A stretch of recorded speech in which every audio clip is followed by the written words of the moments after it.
Praise the lord.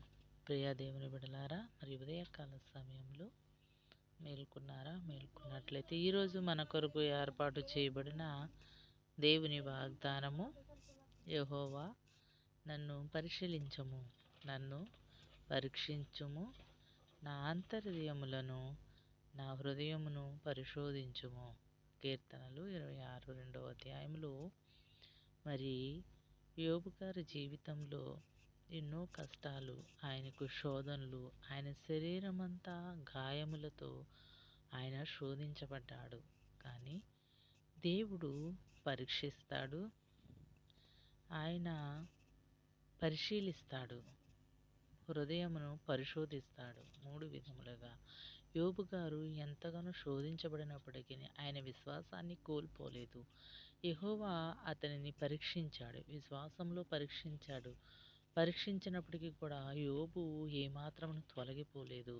ఆ పరీక్షను ఎదుర్కొని దేవునికి ఇంకా నమ్మకస్తుడుగా ఆయన శోధనల నుంచి విడిపించి రెండింతల ఆశీర్వాదాలను పొందుకుంటాడని ఆయన బలముగా విశ్వసించినందున దేవుడు అతన్ని రెండింతలుగా ఆశీర్వదించారు. మరి ఈ దినము ఎంతోమంది శోధనలకు గురవుతూ మేము ఈ బాధల్లో గురవుతున్నాం, ఈ శోధనలు మమ్మల్ని వెంటాడుతున్నాయి, ఈ విడిచిపోవేమన్న భయంతో శోధించబడుచున్న వారు ఎంతోమంది బలహీనతో శోధించబడుచున్నావా?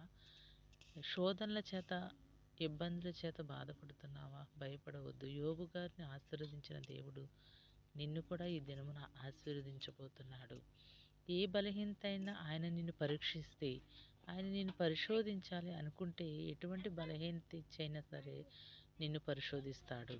విశ్వాసంలో బలహీనత చేత, అనారోగ్యము చేత, విశ్వాసంలో ఏ పరీక్ష అయినా సరే నీవు ఎదురు నమ్మకంతో దేవుని ఎదుట నీవు నిలబడగలిగితే ఆయన రెట్టింపు ఆశీర్వాదాలను ఆయన ఇస్తారు. నీవు పొందుకునే వారిగా ఉంటావు. యోబును ఆశీర్వదించిన దేవుడు సమస్తాన్ని కోల్పోయాడు, దేవుడిచ్చాడు, దేవుడు తీసుకున్నాడని ఆయన నమ్మాడు గనుక మరలా రెట్టింపు ఆశీర్వాదం ఇస్తాడు నాకని ఆయన నమ్మినందున, విశ్వాసంతో ఉన్నందున ఆయన రెట్టింపు ఆశీర్వాదాన్ని పొందుకున్నాడు. కనుక మరి ఉదయకాల సమయంలో నీవు ఏ పరిస్థితిలో ఉన్నప్పటికీ, గాఢంధకారపు లోయలో ఉన్న నిన్ను గాఢంధకారపు లోయల్లో నీవు ఉన్నప్పటికీ ఆయన నిన్ను లేవనెత్తుతాడు. నీ పాదములకు రాయి తగలకుండా ఆయన తన హస్తాలతో నిన్ను ఎత్తుపెట్టుకుంటాడు. ఎటువంటి శోధన వస్తుంది, ఈ శోధన వచ్చింది, నేను ఎలా బయటపడాలి, ఇబ్బందులు, ఆర్థిక సమస్యలు నిన్ను చుట్టుముట్టాయా, పరిస్థితులు నిన్ను చుట్టుముట్టాయేమో భయపడవద్దు. నీవు దేవుని యొద్ద విశ్వాసముంచు, ఆయన యందు భయభక్తులు కలిగి యోబు గారు వలె నువ్వు జీవించినట్లయితే దేవుడు నీకు రెట్టింపు ఆశీర్వాదాన్ని ఇస్తున్నాడు. ఉదయకాల సమయంలో మరి నీవు దేవుని కృపచేత ఆయన కృపను పొందుకోవాలంటే నీవు ఆయనకు దగ్గరగా సమీపముగా ఉండాలి.